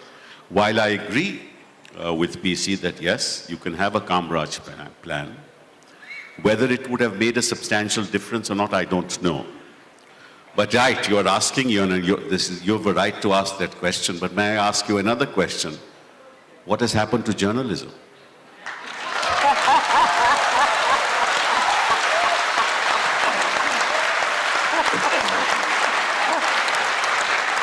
Okay, whoever has the mic there, yes, please. Yes. I'm Dr. Bhardwaj from Haryana, Bhiwani. I'm a surgeon by profession and I had been MLA as well from that place. See, I'll ask that my dear journalist to listen to Randeep Surjewala whenever he has time, then he will know that Congress party is speaking and bringing things to the notice of the public. That's one. Sorry, I should have mentioned Randeep was going to be on this panel. Yes, by chance he's not here. His flight was delayed. But see, Shashi, when I see him, he snubs Sambit Patra and Trivedi and so many other people. And there is one anchor in G News, Sudhir Chaudhary. Once I saw, I get very little time to see TV. See, once I saw that Raj Babbar and Randeep. Let's keep it short. Yes, this is. And see, the anchor was also down like anything. See, my question is, see what is happening in redefinition of India. See, once I was seeing a program on television, one professor from University of Delhi, he was distorting history like anything. Nehru did not did this, Nehru did not do that. And see, whatever we have read in last, say, I'm 65 years old, in last 60 years or so, he was redefining everything. Similarly, now the statue of Sardar Patel was unveiled in Gujarat. They were trying to say that lot of injustice has been done to Sardar Patel. Whatever the history I have read, I have never seen because I was born after Sardar Patel has died. Sir, we have to keep it short. There's many hands up. See, they are redefining as if lot of injustice has been done to Patel. See, I request and I ask what our Congress party is doing for the correction of the distortion these people are bringing about. Well, sir, I mean, to be honest, Randeep would have been the right man to answer it because he has been defending. But many of us have spoken and written about correcting the historical record. So I assure you we've heard your point and we'll push it further. Somebody at the back. Dr. Tharoor, I don't have a question, I have an answer for you. Okay, well, you have the mic, you may as well speak, and then another mic at the back there, please. Yeah. Sir, आपने पूछा कि Bofors के time में media में, मैं Shyam Sharma advocate बोल रहा हूँ सर, दिल्ली हाई कोर्ट से। आपने पूछा बोफर्स के टाइम में सारा मीडिया एकदम से पीछे पड़ गया और आज इतना बड़ा स्कैंडल हो गया, कोई नहीं बोल रहा है। सर, उसका रीजन बताता हूँ मैं क्या है। अगर इंस्पिरेशन लेनी है तो शीला दीक्षित जी जैसे रात को 12 बजे भी अवेलेबल होती थी, इसलिए 3 टर्म चल गई, 15 साल दिल्ली पे रूल कर गई। आज का सिनेरियो क्या है सर, सुनिए आप मेरे से। पेट्रोल के रेट 80 रुपए लीटर पहुंच गए। आपके जो कांग्रेस के लीडर हैं जितने भी, उन्होंने क्या किया, अरुण जेटली जी की, स्मृति ईरानी जी की, सबकी क्लिपिंग्स ना उसको फॉरवर्ड कर दिया व्हाट्सएप पे कि हमारा काम हो गया। काम ऐसे नहीं होता सर, काम होता रोड पे आने से, पब्लिक को जगाने से, मेहनत करने से। तो सर रोड पे जब तक कांग्रेस के लीडर नहीं आएंगे ना तो फिर वही याद रहेगा कि लम्हे क्यों हो अब जिंदगी में मलाल के, मैं खुद ही कब चला था देखभाल के। Please, sir. I would like to, my dear friend, I couldn't make it out very clearly. Honorable District One second, Panel let Manish Tiwari साहब, देखिए, आपकी बात से मैं इत्तेफाक रखता हूं कि जो आंदोलन की राजनीति है, जो विरोध की राजनीति है, वो बहुत ही एक सक्षम तरीके से एक विपक्षी दल को करनी चाहिए। पर उसके साथ साथ एक और प्रसंग है जिसको संज्ञान में लेना बहुत जरूरी है कि सियासत का मतलब होता है लोगों तक पहुंचना, और जब प्रचार प्रसार के साधन बदलते हैं, जो कम्युनिकेशन की टेक्निक बदलती है, तो उसका भी उतना ही इस्तेमाल करना चाहिए। आपने दिल्ली में देखा कि 2012-13 में एक पार्टी टेलीविजन स्टूडियोज में बनी और वो दिल्ली पे राज कर रही है। तो इसलिए मैं ये नहीं कह रहा कि सड़क पर विरोध नहीं करना चाहिए, पर जो यथार्थ या जो परिस्थिति बदली है उसको संज्ञान में लेना जरूरी है। तिवारी साहब, मेरा एक विनम्र क्वेश्चन है। Amit Mittal advocate from here, Amit Mittal advocate from supreme court. मैं आगे की तरफ जा रहा हूँ।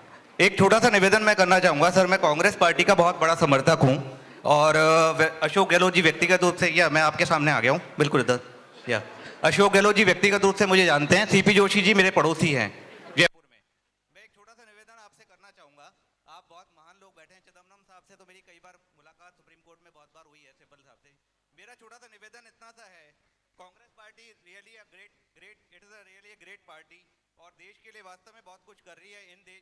कांग्रेस पार्टी का निश्चित रूप से देश के लिए बहुत बड़ा अतुलनीय योगदान है, चाहे बीजेपी कहे, चाहे माने या ना माने, वो हम हृदय से स्वीकार करते हैं। Everybody is respectable and honour to the Gandhi परिवार और आप लोगों के लिए भी निश्चित रूप से। नाउ अब मेरा क्वेश्चन सर बहुत ही बड़ा विनम्र एंड गंभीर क्वेश्चन है, बहुत ही आप लोगों को सोचना चाहिए उस पर। अब ऐसा क्या हो रहा है देश में पिछले कुछ सालों से कि कांग्रेस पार्टी का कोई नाम नहीं लेना चाहता, पहली बात तो। दूसरी बात, कांग्रेस पार्टी इक्वल टू घोटाला पार्टी। कांग्रेस पार्टी के जो घोटाले हैं, मतलब we can't imagine as a Indian, मतलब आपके परिवार और आपके बच्चे भी शायद उस पर निश्चित रूप से बिलीव नहीं करते होंगे। आपके घर में अगर अकेले में आप लोग बातचीत करते होंगे तो कहते होंगे कि क्या स्थितियां हो रही है हमारे देश की। तो लाखों करोड़ों रुपए के घोटाले सर, लाखों करोड़ों के घोटाले और मतलब स्कैम्स भी इतने बड़े बड़े कि मतलब नोबडी कैन थिंक। मेरा सर सवाल यही है, तो मेरा निवेदन इतना सा है। एक मिनट, क्वेश्चन तो बोलने दीजिए तो ये जनता बोलने दीजिए प्लीज। जनतंत्र है, जनतंत्र है। एक मिनट आप सुनिए, वकील को वकील से सवाल करने दीजिए। अच्छा बोलिए, लेकिन खत्म भी। मेरा निवेदन ये है आप गणमान्य लोगों से कि ठीक है, जो गलतियां, क्योंकि गलतियां तो निश्चित रूप से इंसान है, हमसे होगी, पार्टियों से भी होगी, अब हम उसको ना दोहराएं। And we should pledge to the Bharat Mata, मतलब हम अपनी गलतियों की माफी मांगे। Now we should give our better position. हमारा एजेंडा हमारा स्पष्ट करें कि देश में अब हम कांग्रेस का जो राज आएगा, फॉर एग्जांपल अभी राज आता है, तो हम कम से कम ऐसा कुछ काम करें देश के लिए कि लोगों को विश्वास हो कि हम लोग एसी की, जो जैसे हम कहते हैं कि सवाल क्या है आपका? ठीक है जी, समझ गया। घोटालों की पार्टी थे। एनीवे, कोई बात नहीं। थरूर जी दूसरे प्रश्न पे जा रहे हैं, लेकिन मैं सिर्फ इतना कहना चाहता हूं कि आपको जितनी सब्र के साथ यहाँ सुना गया, वो शायद उस दूसरे खेमे में नहीं सुनते जहां से आप आए हैं।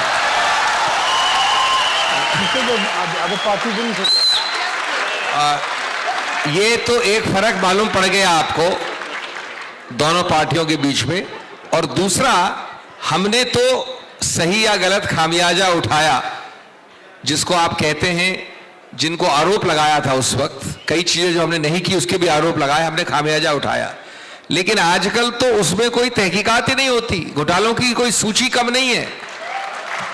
रफेल से लेके चीनी राइस कैंप से लेके वायापम से लेके सारा डायरी से लेके सूची उससे भी लंबी है। फर्क क्या है? एक तो आपको बोलने का हक यहां जो मिला है वो वहां नहीं है, दूसरा तहकीकात का हक नहीं है। बैक में किसी के पास माइक है? Dr. Tharoor, I have the mic. Can I? Okay, whoever has the mic Here. can speak. Yeah. Yeah. We can't see where you are. Yes, here, Dr. Tharoor. All right, go ahead. This is my question. My name is Vijay Gilan.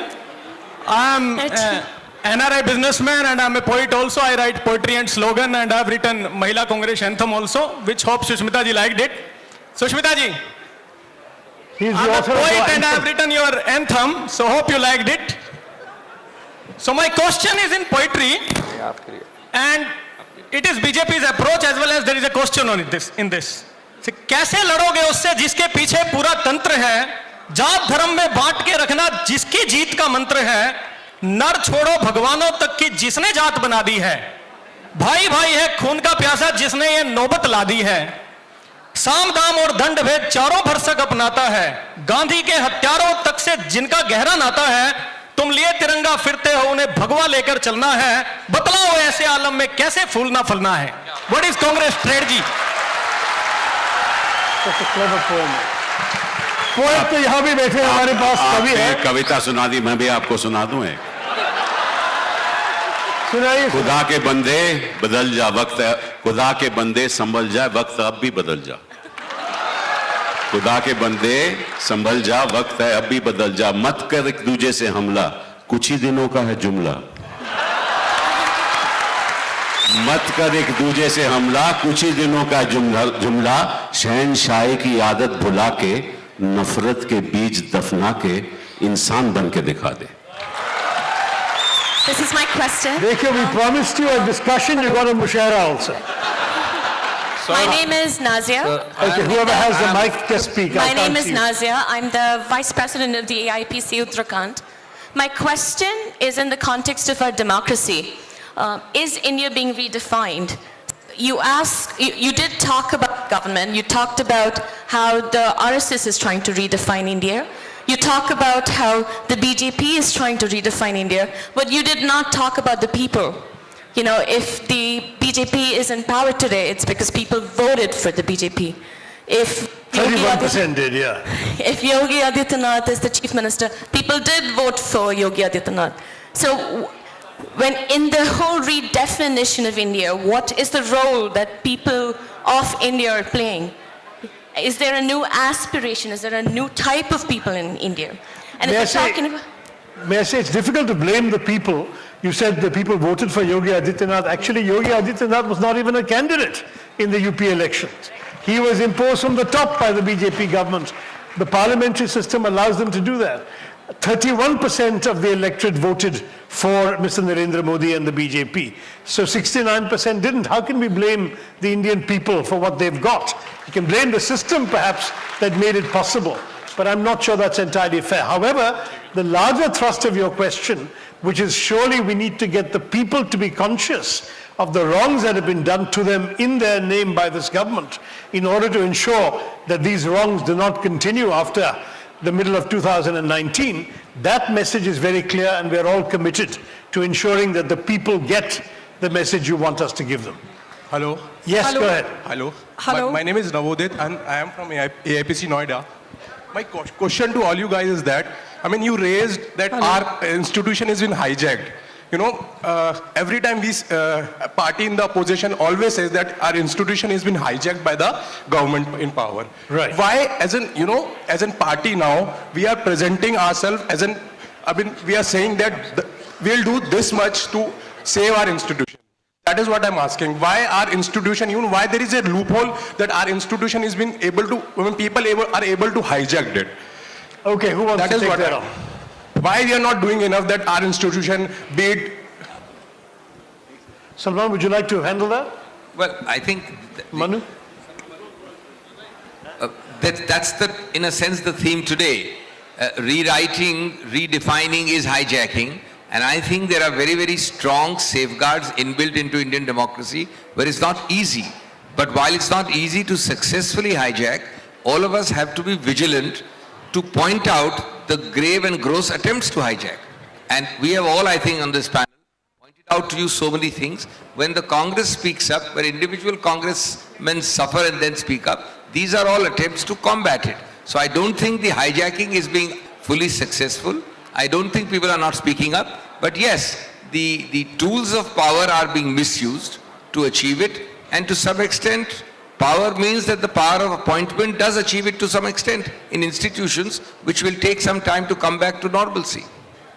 Okay, Hello, this I corner has have a been question. neglected. I have a question. 49% women are here. Yeah, we will give the woman a question, and we'll give a woman a question from this side, and then we have to end. I'm Yes, just whoever raising has- a question. Yeah, Sir, go I'm ahead. here in the center. Yes. My question is, Rahul ji says, "Daro mat." Sushmita ji said, "Daro mat." And all congressmen on the ground, they are actively working on the ground. We are not, हम डर ही नहीं रहे हैं. तो हम लोगों का एक छोटा सा रिक्वेस्ट है for all the senior leaders on the ground, on the panel, that please sir, please make sure you are reaching the colleges with the students, क्योंकि intellectuals जहाँ यहाँ बैठे हैं वो तो आपको सुन लेते हैं, लेकिन मोदी जी की रैली में 5 लाख लोग जो विवेकानंद और श्यामा प्रसाद मुखर्जी को इकट्ठे बिठा गए, उनको हम ये सच नहीं बता सकते. सोशल मीडिया पे हम ये चीज प्रमोट कर सकते हैं, लेकिन वो लोग जो सुन के जाते हैं, जिनके पास टीवी नहीं है, फोन नहीं है, मीडिया नहीं है, जो 200 रुपए में बस में भर के आते हैं, वो actually they are the real voters. अगर वो वो आपके they are not born Congress or born BJP. So can I ask all of you to please reach the masses, reach the colleges, reach the universities, अपने हमारी जितनी महिलाएं हैं उनके पास जाएं, आंगनवाड़ियां विजिट करें, क्योंकि जो आप कह रहे हैं वो बात सच है, लेकिन देश जो है आलू टमाटर और भगवे में ही फंसा हुआ रह गया.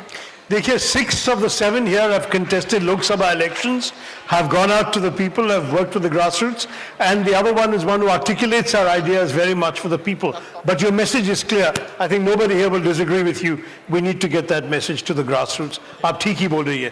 I think we have to have a lady on this side because this corner has been neglected, and that, sorry, has to be the last question. Yeah, who has the mic here? Mic किसके पास है? Mic यहाँ नहीं पहुँचे. अच्छा. Sir, I just have one question. I wanted to ask one question. GDP बढ़ने के बाद भी किसान की स्थिति क्यों नहीं बदलती है? Sorry, all right. Whoever has the mic may ask a question, and then can I ask one of the volunteers to take a mic to this lady? Respected panelists, I have this one question over here. Yeah, one question. Why is Congress losing its spark? It is very evident how Nirav Modi and all these bank looters escaped the country. As an individual, when I had to go to trace for somebody who escaped the country, I assumed I landed in Bombay in a domestic flight.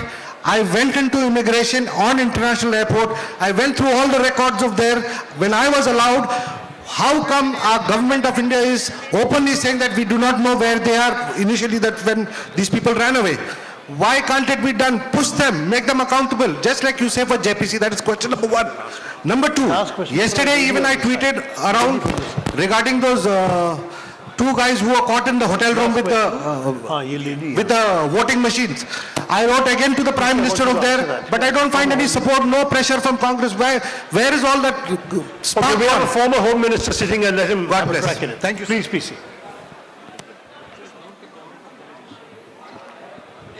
No mic? Yeah.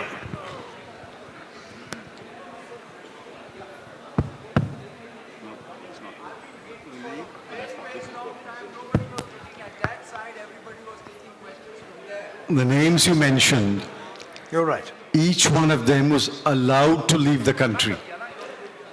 They didn't leave the country by stealth.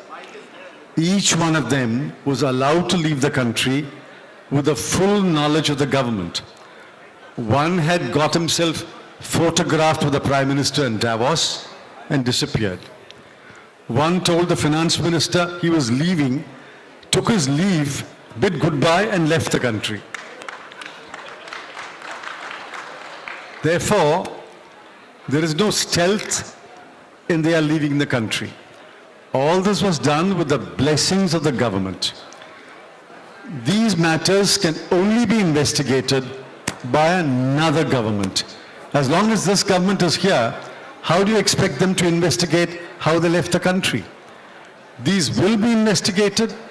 Rest assured, someday a future government will investigate how they left the country and who allowed them to leave the country. Well said. Okay, this corner has been neglected. I apologize. A lady has the mic, I hope. We had promised a lady a question. Is there a mic here? Okay, give the mic to the... There was a lady who was quite anxious to ask a question. And then we'll have to end with that. Last question, please. Very good evening, everyone. My name Closer is to your mouth. Yeah, my name is Suman Verwani, and my question is on environment, wildlife, and animal welfare. So, sir, I would like to know, I understand that Mr. Chidambaram is working on the Manifesto 2019. So, can we expect an eco-friendly Manifesto 2019 this time? Because the current government is, the protected forest land is being diverted for industries. Because of urbanization, there are a lot of calamities that have happened. And you would vouch for what happened in Kerala recently. So, sir, can we expect an eco-friendly Manifesto 2019, please? Very much so. Under Mr. Chidambaram's chairmanship, I am actually leading this process of consultations on the environment. I have conducted one just 2 weeks ago with 40 eminent environmentalists and NGOs working in the environmental space. Not only did they give me a lot of suggestions during a 2-hour session there, but new suggestions are coming in. If you have suggestions for the manifesto, please let us know. I think it's manifesto.inc at... Alan, do you have the email address quickly? I don't want to give the wrong email address. In any case, we will tweet once again the address to which you should send your recommendations by email. We are receiving recommendations by email in addition to our consultations. And Mr. Chidambaram chairs this committee with 18, 19 members who are all bringing in suggestions from around the country. And he is going to put together a very eco-friendly, very people-friendly manifesto.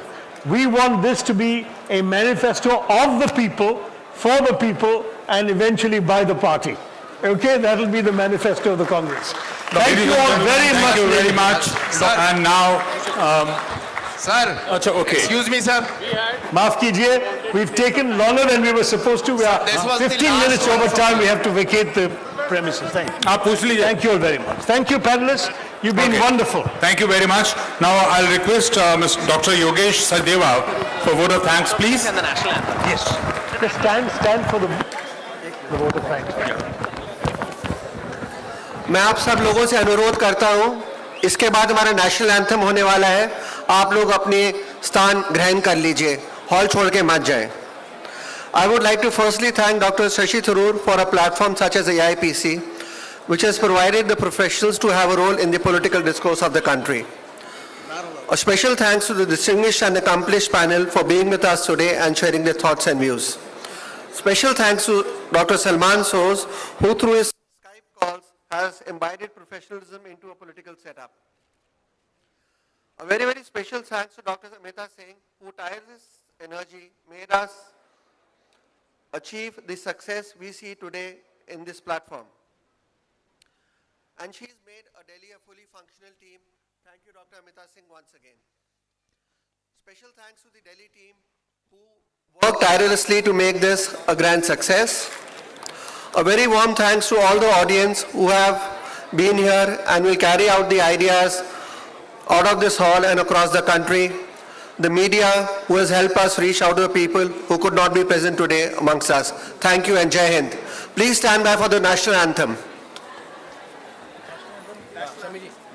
Jana Gana Mana अधिनायक जय हे भारत भाग्य विधाता पंजाब सिंध गुजरात मराठा द्राविड़ उत्कल गंगा विंध्य हिमाचल यमुना गंगा उच्चल जलधि तरंगा तव शुभ नामे जागे शुभ आशीष मांगे गाहे तब जय गाथा जन गण मंगलदायक जय हे भारत भाग्य विधाता जय हे जय हे जय हे जय जय जय जय हे